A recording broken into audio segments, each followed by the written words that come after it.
बिस्मिल्लाहिर्रहमानिर्रहीम। अस्सलाम वालेकुम अज़ीज़ तुलबा व तलबात, आप सबका खैर मकदम है।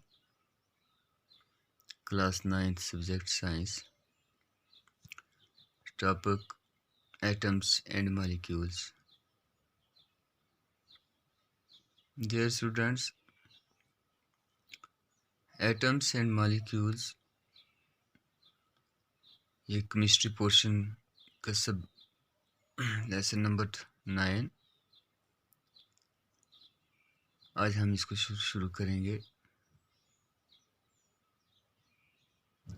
सबसे पहले हम ये देखेंगे कि एटम्स क्या है और मॉलिक्यूल्स क्या हैं।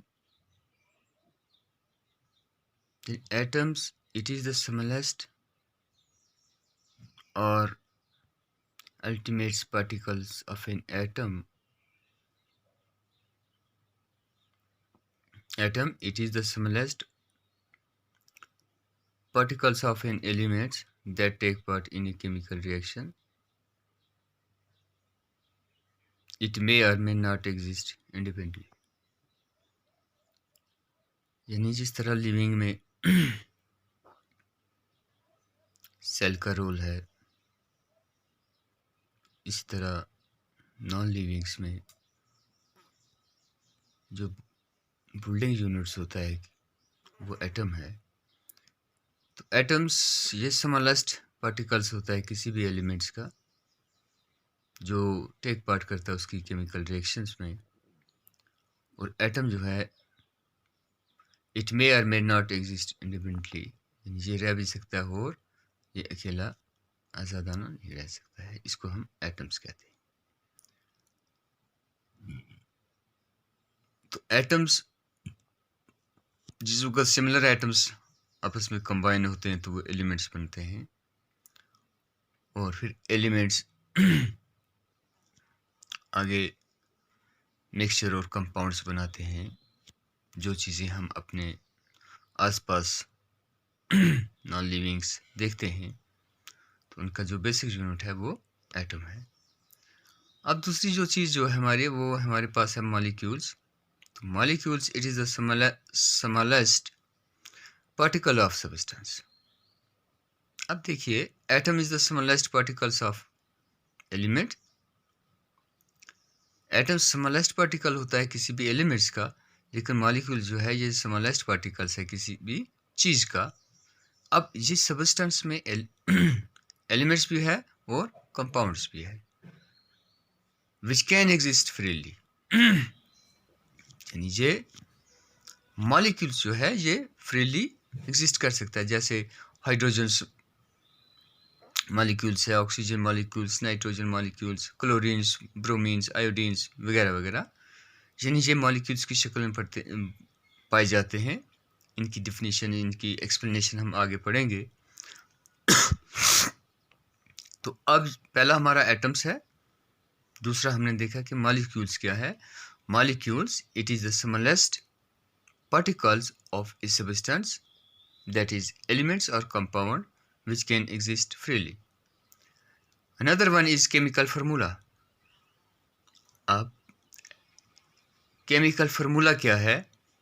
It show the constituents elements of a substance and the numbers of atom of each element present in one molecules of it. In chemical formula जो है ये शो करता है किसको? Constituents elements of a substance, यानी किसी भी substance में जो एलिमेंट्स पाए जाते हैं। सपोज मैं एग्जांपल देता हूँ, हमारे पास वाटर है। अब वाटर के अंदर दो चीज़ें हैं, यानी वाटर दो चीज़ों से मिलकर बनता है। एक है हाइड्रोजन, दूसरा है ऑक्सीजन। तो ये एक सब्सटेंस है, ये एक सब्सटेंस है। इसी तरह अगर हम कार्बन डाइऑक्साइड की बात करें तो कार्बन डाइऑक्साइड भी एक कंपाउंड है। कार्बन डाइऑक्साइड एक कंपाउंड है। तो इसके अंदर भी दो एलिमेंट्स हैं, एक है कार्बन, दूसरा है ऑक्सीजन। कार्बन और ऑक्सीजन। तो इसी तरह मॉलिक्यूल्स जो है ये स्मॉलेस्ट पार्टिकल्स होता है किसी भी सब्सटेंस का या एलिमेंट्स और कंपाउंड का, और जो फ्रीली एग्जिस्ट कर सकता है। Dear students, chemical formula, it shows constituent elements of a substance and the numbers of atom of each element present in one molecules of it.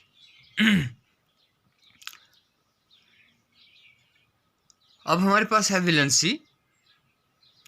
It is the combining capacity of an elements of। Valency की definition हम देखेंगे। It is the combining capacity of an atom of an element and its numericals equal to the numbers of hydrogen's atom or numbers of chlorine's atom or double the numbers of oxygen atom with which one atom of elements can combine is called valency. Valency, it is the combining capacity of an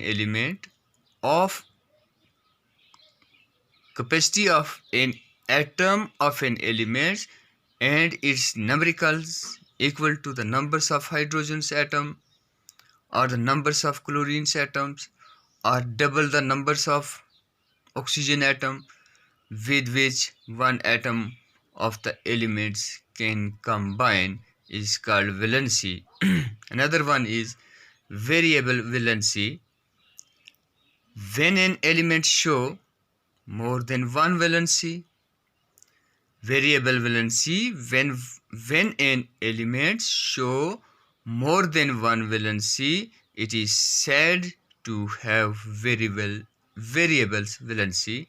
variable जब कभी भी कोई भी element show करता है एक से ज़्यादा वैलेंसी तो उसको हम वेरिएबल्स वैलेंसी कहते हैं। वेरिएबल यानी तब्दील होने वाली। तो डियर स्टूडेंट्स, इंशाल्लाह कल इससे आगे ये पॉइंट हम पढ़ेंगे। तो आज के लिए इतना ही। अल्लाह हाफिज़।